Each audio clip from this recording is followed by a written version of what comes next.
Excellencies, dear colleagues, good morning, good afternoon, or good evening to who is with us on WebEx and to who is now joining us on Facebook Live. It is a real pleasure to be back with you again. The Geneva Environment Network has the pleasure to welcome you today virtually for the launching of a new series, Wednesdays for the Planet. It is a virtual discussion with experts on films highlighting the natural world and other environmental challenges our planet faces. You are invited to watch the film online before you join us and the experts on WebEx or Facebook. For those who don't know our platform, we are a network of more than 100 institutions and secretariats based in Geneva that make this region one of the global hubs for environmental governance.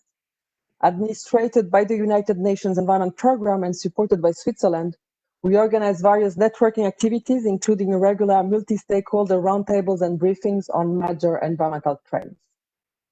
We chose to host this virtual discussion on the forests episode from the award-winning docuseries Our Planet, as our colleagues from the UN Economic Commission for Europe and FAO Timber and Forestry section are hosting this week various events in the framework of the European Forest Week. The screening of this episode was initially planned to take place physically in March at the Palais des Nations for the International Day of Forests. Our Planet is an 8-part docuseries that explores the unique and precious wonders of our natural world. We have screened various episodes of this series at the International Environment House before the COVID-19 put an end to all the activities we were organizing physically. The series is narrated by Sir David Attenborough and is issued of a collaboration between the World Wildlife Fund, WWF, Netflix, and Silverback Films. It has also won 2 Emmy Awards for Outstanding Documentary Series and Outstanding Narrator. As you have seen, because you are supposed to have watched the episode before joining us, the episode Forests examines the fragile interdependence that exists between forests' wide variety of residents, including bald eagles, hunting dogs, and Siberian tigers. It clearly shows that we are uniquely reliant on forests. Without them, life as we know it would not exist. We have exploited our forests through the ages, but if we give them the chance, they will bounce. This is what we are about to discuss with our 2 guests that I have now the pleasure to introduce. Our first speaker today is Fran, based on the other side of the Atlantic. Fran is a global forest practice leader at WWF International. She has spent her career working to protect forests and improve forestry around the globe. Fran joined WWF only in June this year, but she spent before that 18 years at the Nature Conservancy, where she helped guide the organization's adoption and promotion of responsible forest management and certification. Fran helped bringing forest carbon finance to smaller forest owners in the United Nations, and most recently by assisting the development and launch of the Family Forest Carbon Program. The second expert we have with us today is based in Geneva. It's our colleague Alicja Kacprzak. She's a forestry officer at the Food and Agriculture Organization of the United Nations, FAO, and she's part of the joint UN Economic Commission for Europe and FAO Timber and Forestry section I referred to earlier. Alicja specialized in the bio and circular economy, sustainability, employment, and gender equality. Prior to joining the United Nations family, she worked at the World Economic Forum. She also worked in the food processing industry. I will first turn to our global expert from WWF, as they have co-sponsored the Our Planet series. And before that, let me just remind you that my colleague Malou Lenoir, she will take over for the Q&A session. You have a Q&A box, so any questions you would like to raise with our expert, don't hesitate to use the box. Fran, over to you to start the discussion on this beautiful episode of Our Planet. Thank you so much. It's a real honor to be here with you today to talk about the Our Planet series, particularly the ones focused on forests. As was mentioned, my name is Fran Raymond Price. I'm the Global Forest Practice Lead for WWF International. Please advance. So I'm going to talk a little bit about the state of our forests, WWF's work, and what we think are some of the responses to the challenges we face. So when we look at our global forest estate, we know that we have some real challenges. As Sir David Attenborough talks about in the Our Planet series, we have destroyed 50% of the original forest cover on Earth. And deforestation and forest degradation continue to occur and are rising in some cases in critical forest areas. We're seeing record levels of fires. We're seeing more catastrophic fires in places where fire has always been part of the system. We're seeing fires in places where we haven't seen them before. And we're also seeing longer fire seasons with climate change. So that's a real challenge. And as we grapple with the pandemic, we're also recognizing the linkages between deforestation and human health.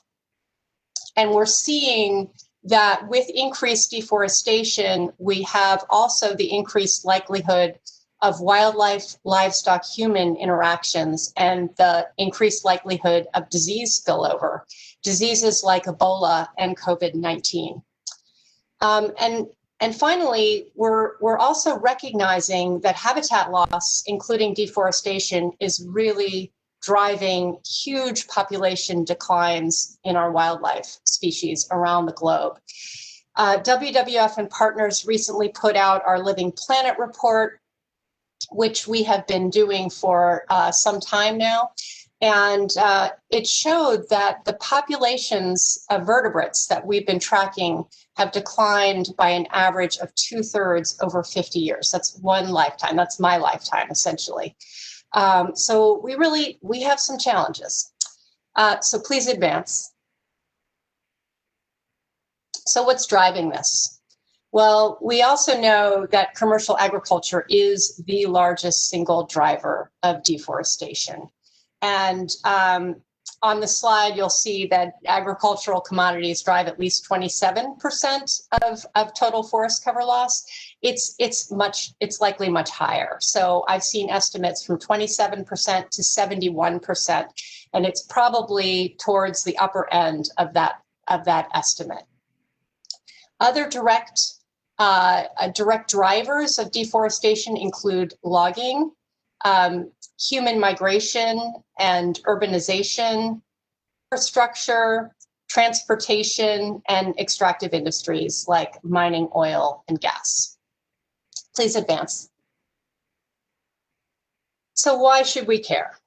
Well, as Sir David Attenborough talks about in the series, the goods and services that forests provide underpin every aspect of our lives. Our societies, our economies, our health, our well-being, and our livelihoods. Forests are home to more than half of the world's terrestrial biodiversity. And globally, roughly 1.2 billion people live in and around forests and depend on forests for food, for shelter, for medicine, for their livelihoods. And we also know that it's possible. There is a pathway where we can conserve forests and the wildlife that depend on them and also meet human needs. So please advance. So taking a step back, WWF, I mentioned that I worked for WWF's Global Forest Practice. We are looking to see healthy, resilient, extensive forests that benefit people and climate and biodiversity.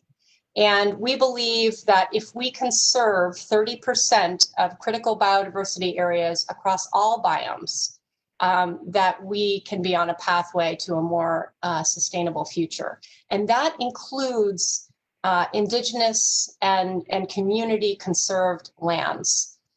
Indigenous peoples have stewarded their lands sustainably for generations, and we believe that really that's the best land use model and empowering Indigenous peoples and recognizing their rights is a key aspect of our work. We want to see managed forests under improved forest management and sustainable use. And this is typically through a credible certification program like the Forest Stewardship Council. We want to see a halt to deforestation and conversion of all habitats. And we want to see a significant acceleration of forest landscape restoration that benefits communities and local people. Please advance. So I'm going to go through each of these pillars in a little more depth, starting with halting reforestation. So we need to work at both ends of the spectrum. We need to work to abate the threats to forests, and we need to work so that forests are properly valued. We believe that forests are priceless, but we do need to add value in terms of our economies such that there are incentives to keep forests standing. So on the first side of things, working to abate the threats to forests, we and many others are working with governments to improve policy frameworks that actually incentivize keeping forests standing. We're also working with governments on land use planning and tenure recognition and rights recognition for Indigenous peoples and local communities. We're working with corporations, and many others are as well, to clean up their supply chains. And this work has been going on for some time now. We're also looking beyond supply chains, and we're looking to partner with corporations that are interested in investing at landscape levels, in really empowering smallholders and communities who are parts of their supply chains, and also working on forest landscape restoration and conservation in other ways. We also need to look at agricultural intensification where that can be done responsibly to take pressure off of natural forests. And we need consumer-focused campaigns because we all play a role in deforestation with our dietary choices, with how we deal with food waste in our homes. All of that has an impact on forests globally. And we believe that this should be done through a landscape or a jurisdictional approach where you can bring interests and stakeholders and communities together in a given landscape or jurisdiction to really plan out a more sustainable pathway forward that works for everyone and also conserves nature. So on the other end of things, to properly value forests, these are just a couple of the mechanisms that are at play now that are helping to create those incentives to keep forests standing. And payments for ecosystem services, including examples like water funds and forest carbon and biodiversity credits in some cases. That's a growing arena. Those are examples of payments for ecosystem services, and REDD+ being a big pathway there.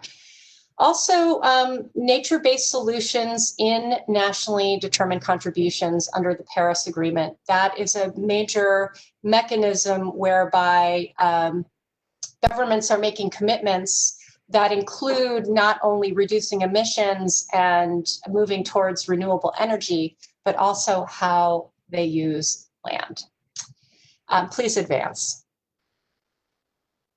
So looking a little deeper into food as a driver of deforestation, I mentioned that commercial agriculture is a key driver of deforestation, particularly in the tropics and subtropics. This first map here is a rough map of those drivers, from commodity-driven deforestation in red to shifting agriculture in yellow to wildfire in deeper red and urbanization in purple. The second map is actually a teaser. In a few weeks, our WWF's forest practice will be putting out a follow-up report on deforestation fronts to a report that we first commissioned 3 years ago. And that looks not only at where deforestation is occurring, but the drivers, and also for the first time, responses. So next slide, please. So we're seeing a lot of efforts towards sustainable supply, and there are a multitude of approaches that are being tested and scaled at this point. Some of them are place-based or more locally oriented. Some of them are supply chain based, where corporations are really engaging throughout their value chains. And then there are jurisdictional approaches where we're seeing larger scale landscape efforts where governments are really helping to drive that process. And we're seeing across all these a growing attention to smallholder inclusion, which absolutely needs to happen, and also attention to those wider landscape impacts to make sure that activity isn't just displaced from one place to another, as we attempt to halt deforestation. And some examples include the soy moratorium in the Brazilian Amazon that happened in the earlier 2000s, which was combined with enforcement, which was quite effective in actually reducing deforestation in the Amazon. Another example is the peatlands conversion moratorium in Indonesia, which has been made permanent. And then there are examples of agricultural intensification, such as sustainable ranching in the Amazon and partnerships for sustainable cocoa in West Africa. And then at the jurisdictional level, where governments are helping to drive the process, these are just a couple of examples, one being Sabah in Malaysia and another being East Kalimantan in Indonesia, where they're really looking at bringing all those people together to look at land use planning and how that's going to work towards a more sustainable approach overall. Next slide, please. So the second pillar, so the first pillar was halting deforestation. The second pillar that we focus on is protected and conserved areas. And this includes indigenous and community conserved areas, which, as I said, are really some of the strongest ways to steward and conserve our lands. And we believe that protected and conserved areas can be one of the strongest tools that we have as a global community. And in some places, those protected and conserved areas can be the very center of economic development through ecotourism, through sustainable use of resources. And we also see that protected and conserved areas can really contribute to food security through maintaining ecosystem services. And something I wanted to mention on an earlier slide was research has shown that rural communities with more trees and forests have greater dietary diversity and more nutritious diets than rural communities that do not. So we also see that there's another way of looking at things in terms of the contribution that trees and forests can make to local communities. So there's a direct link to people's health. And we also believe that protected and conserved areas have a major role to play in climate resilience, both in terms of sequestering carbon and storing carbon, and by ensuring that those ecosystems continue to provide goods and services to our societies. So next slide, please. So the third pillar is responsible forest management, and we want to see our forests, well, we believe that responsible forest management plays a very important role when we look across, at our goals around healthy, resilient, extensive forests. And well-managed working forests can provide a lot of those goods, services, and values that we need from forests as human society. And typically this is verified through credible certification programs like the Forest Stewardship Council. We believe that community forests and community forestry have an important role to play within that. You know, we're seeing some of the most durable forest stewardship happening through community forestry and community engagement. We also believe that payments for ecosystem services can play a role within improved forest management, not only with protected and conserved areas, because those services can continue to be provided from working forests if they're well managed. And we believe that restoration needs to be integrated into responsible forest management. And you know, one of the good examples of this is the Atlantic Forest region in Brazil, where forest landscape restoration is very much integrated into the production models that are there. And we're doing this all at WWF through a platform that we call Forest Forward, which integrates all of the above that I mentioned and a whole lot more. And that's really the way that we're engaging with corporations on these very important issues. Please, the next slide.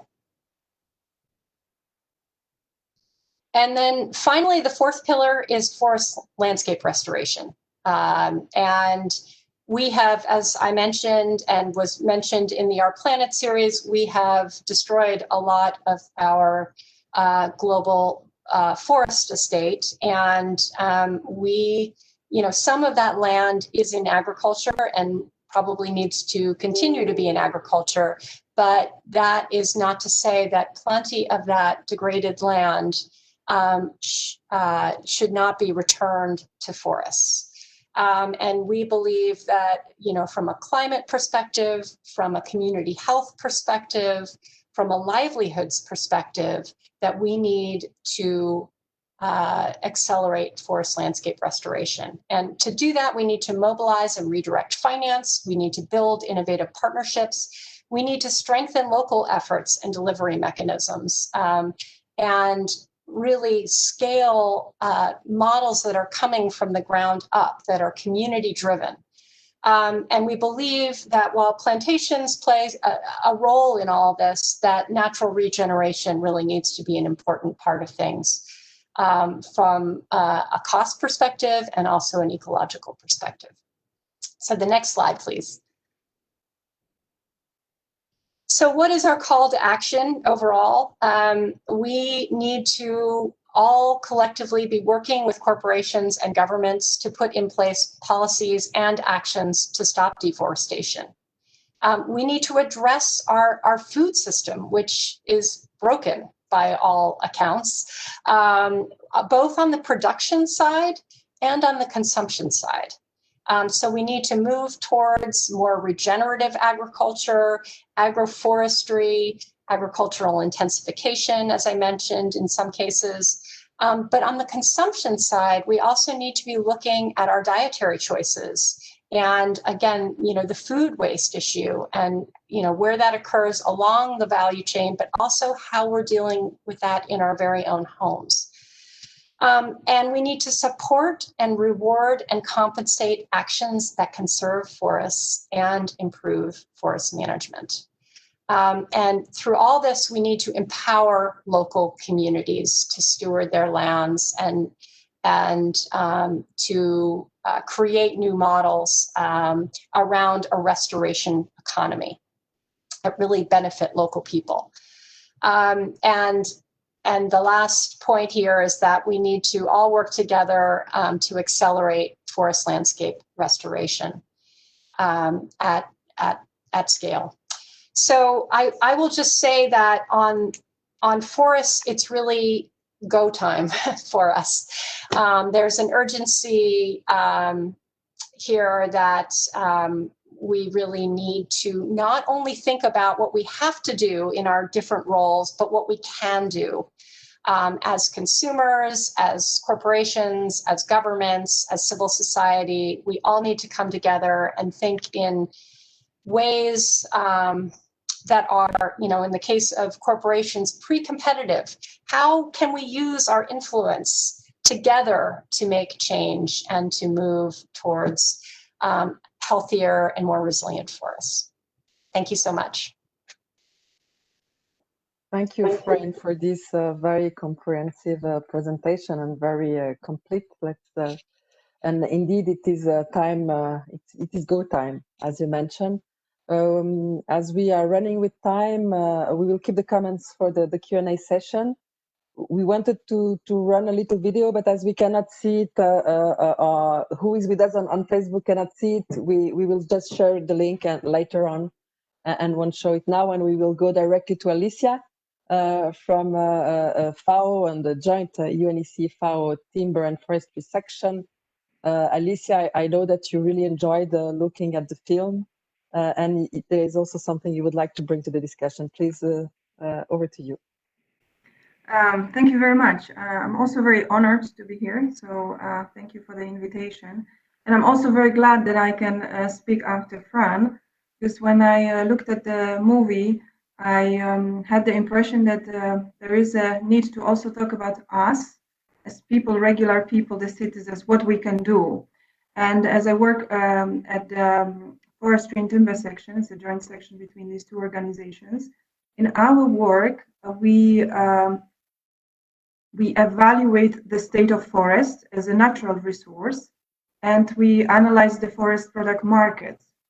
And that is why it is so nice that we could hear Fran talking about all these important aspects of forest management and also how our activities impact forests. Because when I will be talking, I would like everybody to keep in mind that when we make our decisions and recommendations for governments, then we very much keep in mind all these important aspects that Fran mentioned. So today what I would like to show you is some statistics as regards the forests globally, because we issued also recently the new forest resources management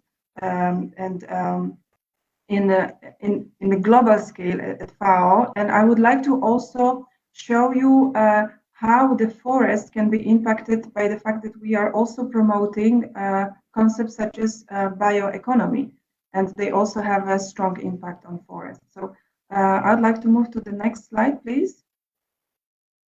So first, let me start with the fact that the forest cover within the time has been changing. And here we have some estimations over the time. So for instance, 14,000 years ago, we had only 2 billion hectares of forest globally, which is comparable to approximately today's surface of United States and Canada, while for instance, 8,000 years ago, we had 9 billions of hectares of forest coverage. And at the time, you can not talk so much about the impact of people on the climate, but that doesn't mean that we don't have a human impact on forest on our planet. So it is, of course, important to mention that we do not neglect the impact of human beings on the forest and on our planet. So I'd like to move to the next slide, please. As we look today at the global forest cover, it is about 4 billion hectares. It is a bit more than 4 billion hectares. And you can compare it to the surface of United States, Canada, Russian Federation, and India altogether. And you can see that in the tropical area, we have the most of forests. Next, please.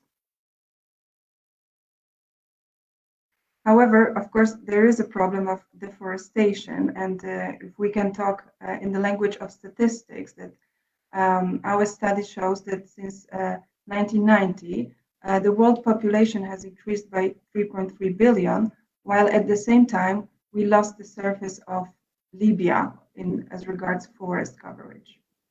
Next slide, please. So deforestation is unfortunately continuing at the global scale. However, our statistics mention that this process has been slowing down, and naturally it is thanks to all the work that is being done by these different stakeholders that Fran mentioned, and the fact that we as a human community, we are more aware of this problem and more actions are being taken in different parts of the world. I hope that this trend will continue. Next slide, please. If we look more closely at the regional level, how this deforestation is progressing, that we can see that certainly in South America and in Africa, we have the strongest deforestation. Unfortunately, you can see that in Africa, the trend is progressing. In South America, you can see that recently the progress of deforestation was slowing down, and this is certainly, we are talking about the last decade, this is certainly due to the raising awareness of this problem and also activity of different environmental actions and also communities that are involved in fighting the deforestation. If you look at Europe and Asia, you will see that statistically speaking, we have no deforestation. I will also do not neglect that we have the issue of illegal logging in all regions. So we are presenting a very average data based on our statistics. You can also see that in the last decades, the growth of forest has been slowing down in these two regions, in Europe and Asia, and it can be connected to the fact that we are promoting the use of wood also, and paradoxically the sustainability concept, which encourage the use of wood and cellulose-based products in different sectors of developed economies. So next slide, please. So is tree cutting always bad for the planet?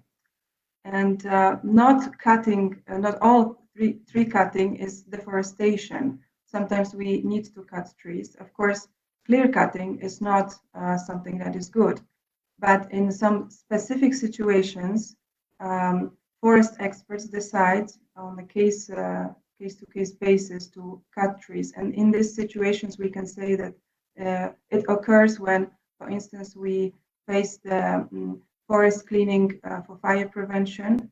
Sometimes it is needed to cut pest-infected trees.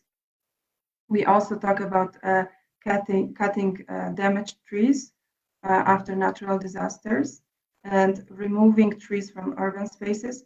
As I say, this is not a general practice, and this is not something that is recommended. We are talking about specific cases that are done after the evaluation by forest experts. And of course, we do a lot of cutting of trees to produce wood-based products, which are being promoted more and more recently. Next slide, please. So what is deforestation and how to prevent it? As I was not sure who exactly is the audience today, I thought that sometimes we need to go back to the basics, and it's important to understand that there is a difference between cutting trees and deforestation. So deforestation is a change in the landscape. As Fran already mentioned, we have pressures from urbanizations, from agriculture development, from mining industry.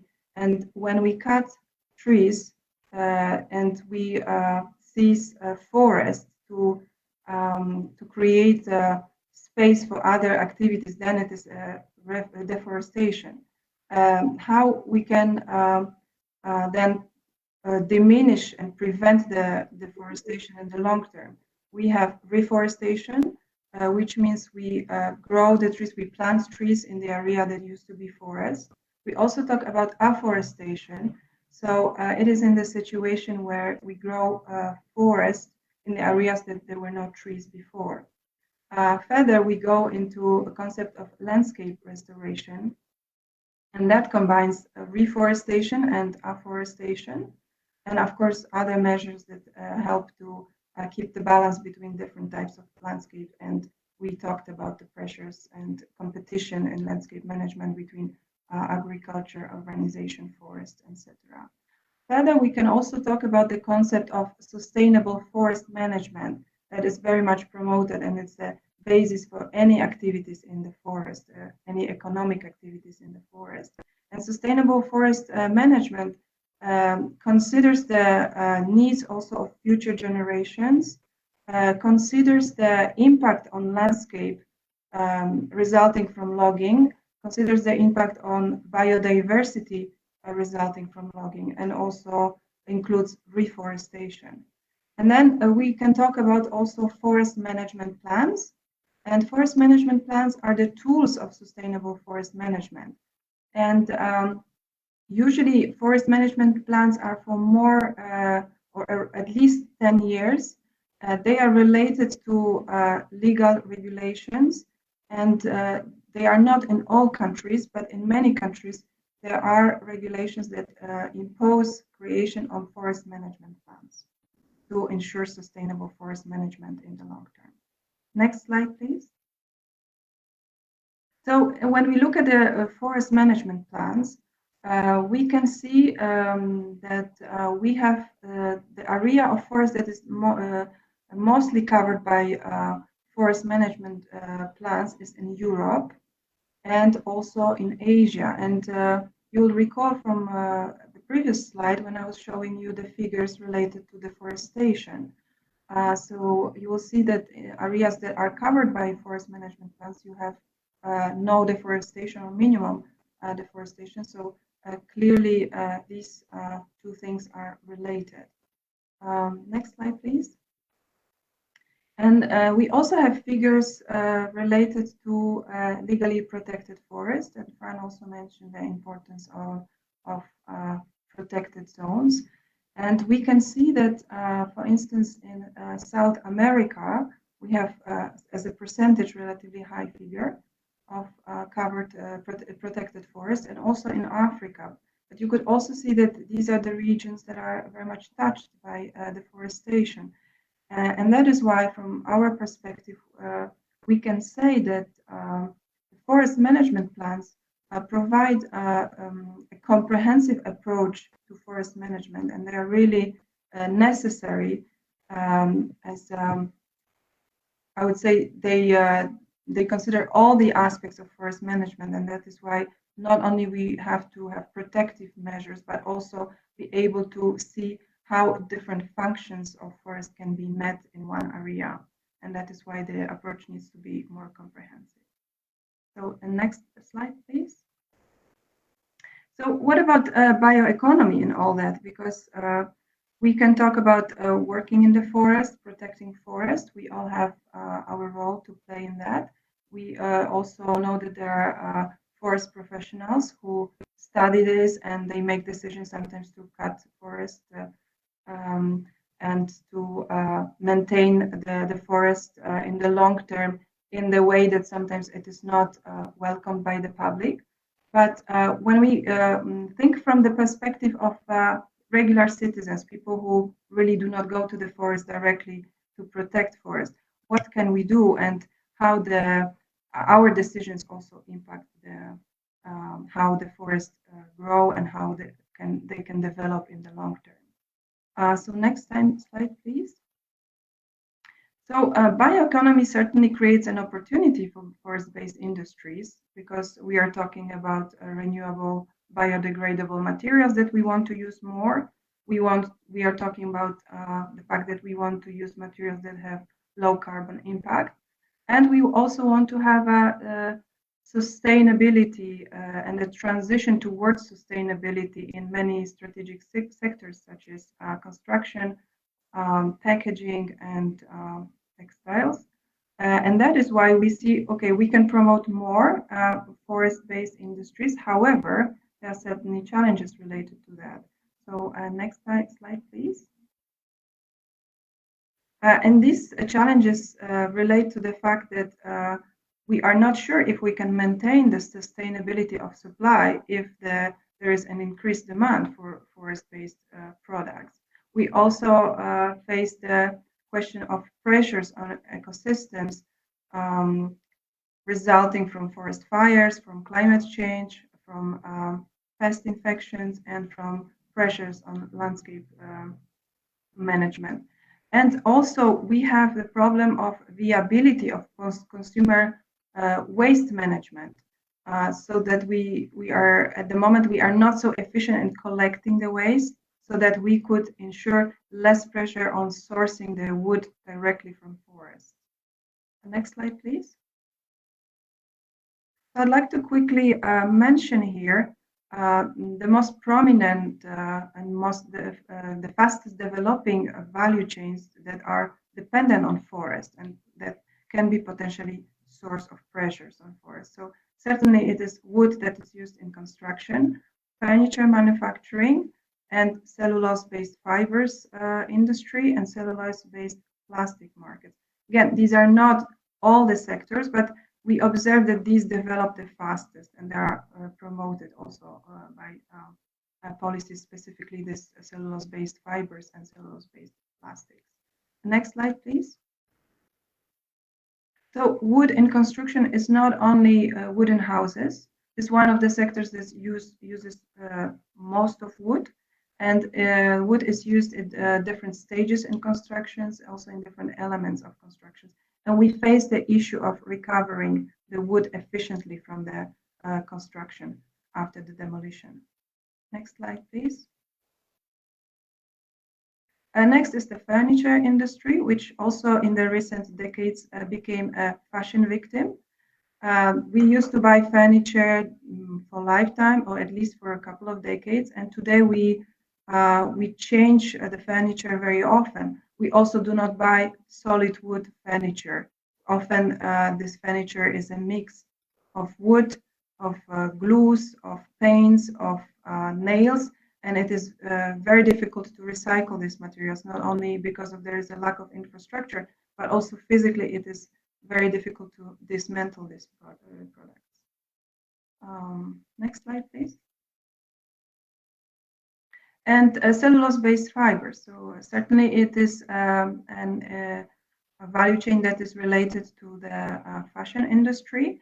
And today, in general, we recycle less than 1% of textiles for production of new clothing. And I'm talking about all the fibers, not only cellulose fibers. Less than 12% of textiles is recovered for cascading use. So for instance, for insulation, mattresses, stuffing. And we send 70% of textiles to the landfill, which is, of course, enormous waste. Next slide, please. So you can ask yourself, okay, so what is the percentage? How does it relate to cellulose-based fibers? And we have information that for the moment it is only 6% of all the fibers markets, but there's a strong pressure to reduce the use of cotton, for instance, on natural fiber because of the impact on environment, and naturally also reduce the use of synthetic fibers that also have a huge impact on environment. So next slide, please. So when you look at this 6% from the previous graph, it is also very important to look at the dynamics of growth in the development of cellulose-based fibers. And you can see that from the year 2000, we observe much higher growth in these fibers than we observe in other fibers. And as we look at the forecast till 2025, it is going to be the most dynamically developing part of the fibers for textiles. Next slide, please. Now let's look at the cellulose-based plastic. It is a sector that is characterized by innovation, enormous diversity, and eco-design. But of course, we also have challenges related to that, to the development of the sector. Next slide, please. And these challenges result from the fact that not all bio-based plastics can be recycled or can be composted. We also have we are facing a confusion as consumers about what to do with the plastics that have been used, for instance, for packaging. We have different labels that inform us that this product is biodegradable or compostable or recyclable, but this message is not clear to consumers. It is also important to mention that not all bioplastics decompose in natural environment. Some of them and many of them need industrial conditions to decompose and to be composted. for instance, that require high temperature or high pressures. In addition to that, the collection and industrial composting infrastructure is today not developed. So promotion of these industries potentially creates impact on sourcing more and more of, let's say, virgin cellulose, not recycled cellulose. And we can also say that there are limitations to recycling. We know that in the paper industry, we can recycle the cellulose fibers up to 8 times. But as regards, for instance, the cellulose-based fibers of which we produce textiles, there are limitations of really circularity of these products and limitations to recycling. Also, as regards the bioplastics, as I mentioned, due to the lack of infrastructure and confusion that is related to that. And not to mention even the economic viability that results from that. So next slide, please. So finally, when we bring it to an individual, people like us who mostly live in cities and we do not go to forests or we are not involved in activities that directly protect forests, what can we do? I put together some of the rules here that hopefully could be adopted by most of us. And they are related to the fact that very likely we believe today that circular bioeconomy can be an answer to some of the challenges that we are facing today that put pressure on forests and because they are related to use of wood as a natural resource. So on the left-hand side, I presented you the general principles of circular economy. And on the right-hand side, you can see some of the labels and logos that you can recognize when you go shopping. So for instance, you have the forest certification, FSC and PEFC, which ensure that wood and also paper comes from sustainably managed forests. We also have in Switzerland Swiss Bois, which on top of that ensures that it is a local product, so less impact on environment related to transport. Also, I mentioned here the names of the cellulose-based fibers, modern cellulose-based fibers. Names of these fibers you can read on the labels when you buy clothes. So also it is interesting to look at that, how sustainable are the clothes that you are buying and which percentage of them are actually cellulose-based fibers. So in the middle, you can see the list that I put together that combines principles of circular economy and bioeconomy, and hopefully it will help us to make choices that will contribute to the protection of forests. Thank you very much. So thank you very much, Alicia and Fran. We really appreciate your support. We have a comment from one of our Facebook viewers about there's nothing new about these presentations on forest. The person said they're all good intentions, but are there any real tools that can be used to really have an impact and do something about it?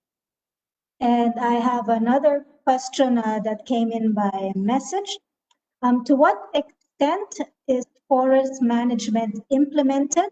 Are these simply the creation of national parks, or is there something else that are legally binding and comprehensive on what governments and corporations can do with it?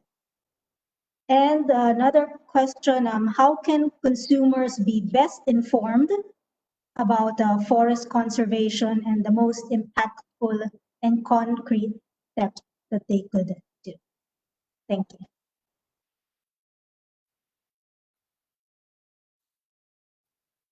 So Fran, would you like to start? Sure, I'll start. The first question about the tools that we have, and it's true that, many of the things many of the mechanisms and approaches that I spoke about have been being tried and tested for some time now. I will say that I think these integrated approaches at the landscape scale, where communities are at the table, where governments are at the table, at the jurisdictional level, where corporations are exerting their influence through supply chains, those approaches are starting to have impacts, and so we're on the cusp of more integrated approaches, where we're taking many of the tools that we've been using for some time now, like certification, like policy frameworks that create the right incentives, like payments for ecosystem services, and we're integrating those, and community-driven management. We're integrating those at a pace and at a scale that we have not done before. So I think, and corporations are really learning how to use their influence with governments to create those conditions, and using their influence with smallholders and communities to really benefit them and integrate them into supply chains. So while some of these tools aren't new, I feel like we're using them in different ways and bringing them together at a jurisdictional or landscape scale, such that they're starting to have an effect. I will also say that there are policy tools that are being at the consumer end that are also being tried. The EU is considering deforestation-free legislation across commodities. And at that, approaches at that scale, I think, will also really make a difference. So those are two of the tools and approaches that I think really have a lot of potential. Thank you.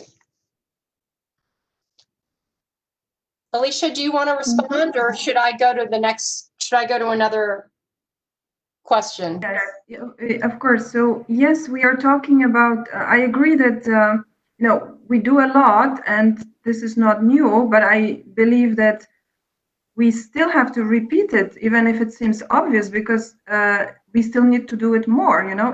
Sometimes it's not a question of doing new things, but it is a question of doing more extensively the things that we do already and the tools that we use. And for instance, in our case, we work mainly with governments, and there are two things. First we collect data, and the data that I'm presenting, it comes from governments. We do not present data that comes from unofficial sources. And we have a problem to evaluate the situation because we do not have data. We need to understand that to know what the situation is, we have to base it on facts. And if we do not have good quality data, and in many cases we don't, because there is a question of methodologies. That, for instance, how do I know what is the situation of forests in Kazakhstan if they use completely different methodology that is used, for instance, in France? And I cannot compare it, and I cannot say, oh, is there more deforestation or other problems in Kazakhstan than there is, I don't know, in France. So that is why it is very important to actually gather the knowledge and facts so that we can evaluate the situation. And our major activity is building capacity, working with member states to create capacity to collect the data and to analyze the data in the way that is recognizable at global level, so we can talk about these global trends. And the other tool that we are applying, and I think is also paying, is helping countries develop national forest strategies, or incorporating forest strategies into national sustainability strategies, because we need policies and we need the government endorsement of all these activities that Fran is talking about, because in some countries we have environments where the activity by experts, by communities, is not enough if it is not supported by governments. And I think this is what we are trying to do, to channel the protection of forest and sustainable management of forest into policies. And this is how we strengthen these activities in specific countries. And we do it on country to country basis. And we see then the progress in these countries. Thank you. Thank you, Alicia. So, Fran, would you like to continue with the other question?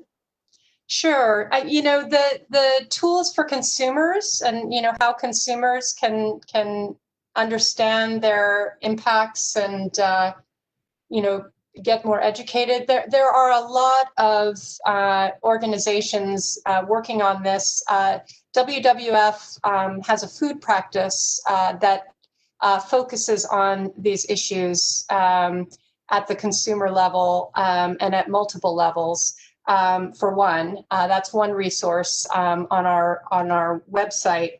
But there are, you know, some of the things that I mentioned. You know, we have a new tool to look at the impact of dietary choices on land use that looks at a country level that people can go to and understand what those linkages look like. But the messages there are really around dietary choices that we're making, you know, moving in many cases towards more plant-based diets. We are also, you know, the food waste issue is huge. A third of our food is wasted at some point along the value chain. And if, you know, if we were to better manage food waste, that would take a whole lot of pressure off of our forests. And so we can all be doing better, you know, in regards to both dietary choices and food waste. At least, you know, many of us can. You know, some don't have those choices, and you know, that's a whole other set of issues. But we also, you know, the commodity certification programs, we need to look for foods and products that are labeled as such. Credible certification can be a tool that we use as we make you know, choices as consumers to buy more responsibly sourced products. And then we also need to be advocating for better legislation on the part of our governments around these issues, because the policy mechanisms are really important and are going to be key levers, and we need to use our voices as advocates. So I'll stop there. Thank you. Thank you. Alicia, would you like to add something to that?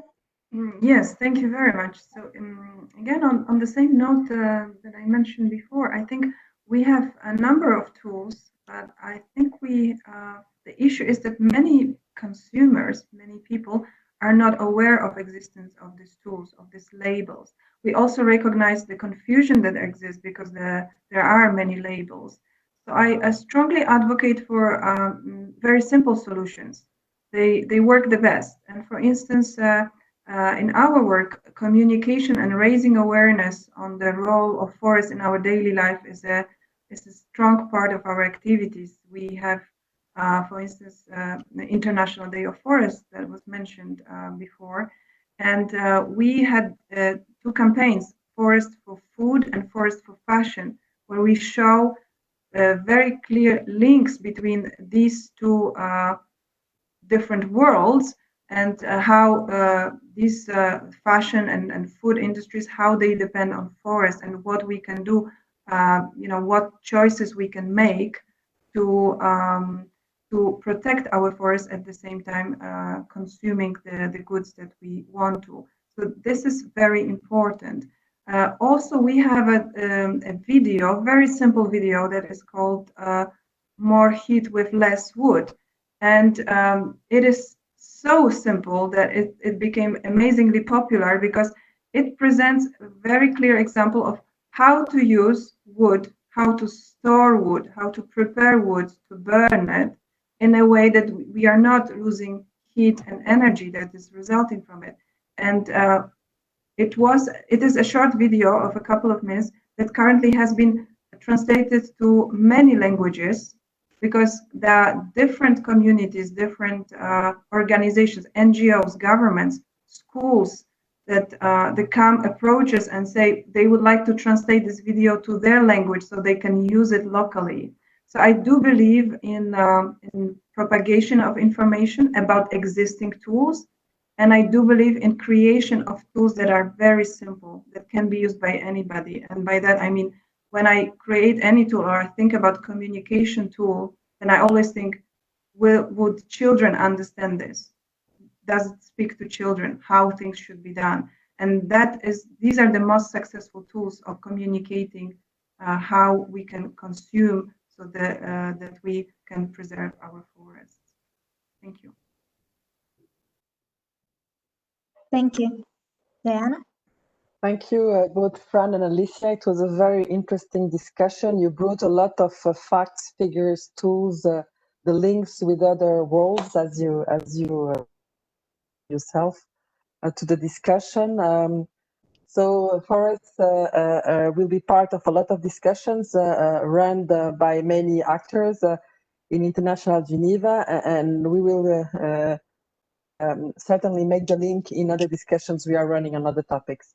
We want to thank you both for joining this new adventure, and to also thank who has joined us both on WebEx and Facebook, and who will be watching this video later on, for the interest on this topic. And we hope to see you next week, where we are going to discuss the freshwater episode of our planet.